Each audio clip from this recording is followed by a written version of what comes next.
Alates 1.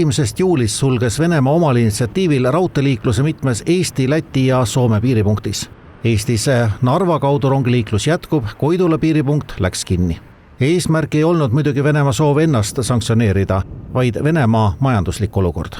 Raudteel endal on vaja kokku hoida, sellepärast et Vene raudteel on suur vahendite defitsiit, nad on suures miinuses ja see on suur kokkuhoid muuseas, suurem kui me endale aru anname, sest see piiriprotseduurid raudteel on päris tööjõu ja inimeste tööjõu ja tehniliselt mahukas.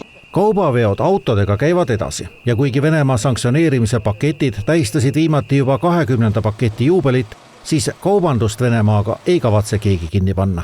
Lühendanud juba lahtioleku aega piiripunktidele vastusele Vene tegevusele piiri ääres ja lisaks on meil käimas ka täielik tollikontroll juba väga pikka aega just selleks, et pidurdada sanktsioneeritud kaupade puhul ja iga sammu puhul me lähtume vastavalt sellele, millised on sisejulgeolekuasutuste ja välisluure ohuhinnang, vastavalt sellele me ka piiriga käitume. Välisministri sõnul ei saagi kogu kaubandust Venemaaga sulgeda. Kahjuks see nõnda on ja siin on erinevad põhjendused, mis on ka võib-olla tugevad argumendid, näiteks toidujulgeolek, samamoodi globaalne kaubandus näiteks.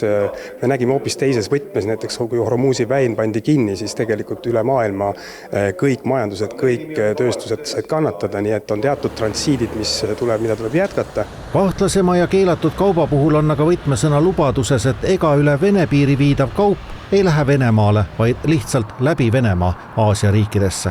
Ausõna, ütlevad ärimehed, mõnikord valetades. Ja Raivo Vare ka ei saa aru, miks piirid täiesti kinni ei panda. Ausalt öeldes see küsimus on minul ka, ega see nüüd hädavajadust enam ei ole.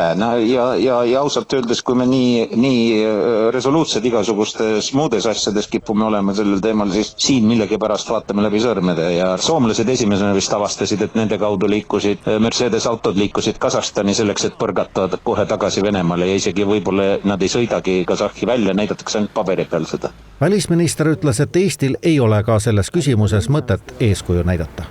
Kui meie teeksime seda ainult üksinda, siis sellest kannataks sõna otseses võtmes Eesti, aga absoluutselt ei saaks kannatada Vene sõjamasin, kuna lihtsalt need kaubad ja kogu see transiit liiguks lihtsalt kas Lätist, Soomest, kuskilt mujalt.